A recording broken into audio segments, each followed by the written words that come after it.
We're going to go to my interview now with Hillary Clinton. She is under pressure from Bernie Sanders before tomorrow's big vote in Wisconsin. And we met up in Brooklyn, where Clinton was campaigning in several churches. Thank you, Madam Secretary. Thanks for joining us. I'm glad to be here with you, George. So Bernie Sanders is on a winning streak, won 5 out of the last 6. Wisconsin, he's ahead right now. Why can't you put him away? Well, first of all, I'm really happy about where I am, because if you look at 2 of the most important indicators, which really will decide this, if you look at the number of pledged delegates, I am significantly ahead, and after all, that's what determines the outcome.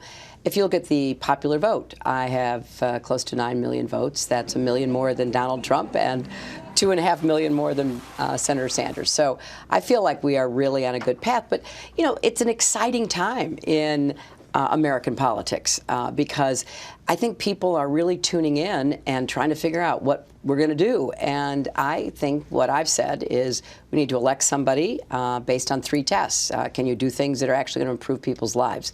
Get results, in other words. Can you be the commander-in-chief and keep us safe at home and strong around the world? And can you unify us, which we are desperately in need of, given some of the rhetoric in this campaign. That has been your message so far. It's worked overall, as you say, Yes. but he's on this winning streak. Don't you have to win your home state here in New York in 2 weeks? Well, I am going to do everything I can to win in as many places as possible, but I've been through this before. You and I were laughing before we started. I can remember how hard it was when my husband ran in '92. I ran a really tough campaign against then Senator Obama. I ended up with slightly more votes, but he ended up with more delegates. So we have a system, and I'm very confident that I will be the nominee, but I'm not taking anything or any place or anyone for granted. Even if you don't win New York? Oh, I'm absolutely confident I will be the nominee. Now, I'm going to do everything I can to win New York. I represented New York for 8 years. I care deeply about this state. I'm proud of the work that I did with so many thousands of New Yorkers. So, of course, I'm going to work incredibly hard. You know, you in Milwaukee on Saturday night, you talked about the fact that you are a loyal, true Democrat, always have been a Democrat, clearly a shot at Bernie Sanders. When I asked him about that, he said the fact that he's an independent is a strength in a general election campaign because he can bring independents into the party. And he points out that in a lot of the polls right now, he actually does better than you in the general election.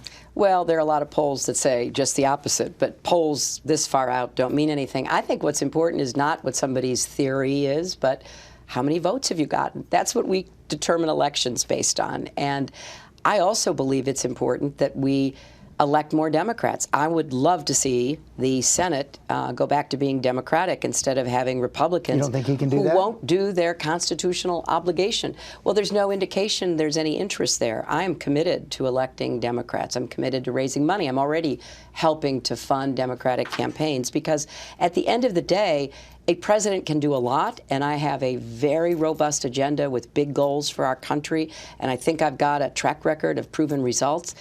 But I think it will be better for the country if we move away from the obstructionism, the extreme partisanship that we're seeing in the Senate today, and we get back to people who want to work together and want to follow the Constitution, which right now doesn't seem to be the case. You've been hitting Donald Trump pretty hard. Your first ad here in New York against Donald Trump. Are you worried at all that this goes through the contested convention on the Republican side and they pick someone else, a fresh face, who might be a more difficult challenge in a general election? You know, George, I have that experience too. You know, I started out running for the Senate in New York against Rudy Giuliani. He dropped out. Then I had someone else that was a fresher face to run against.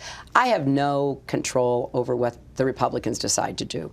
But I do think it's important, even though I am working hard to win the nomination and compete with Senator Sanders everywhere, it's important not to let the kind of comments we're hearing, not just from Donald Trump, but from the other Republican contenders, go unanswered. Because the world hears those.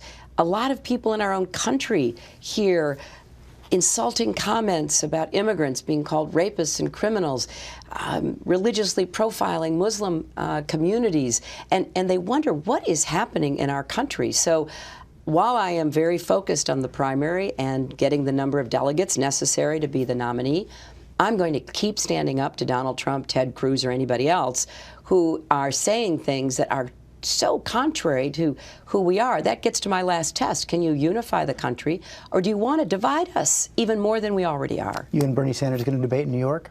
I'm hoping to. You know, we offered dates, which they refused. You offered, GMA offered a debate during GMA on Friday the 15th. I'll be there. I think it's a great opportunity to reach an audience that may not always be able, because of other obligations, to tune in to debates.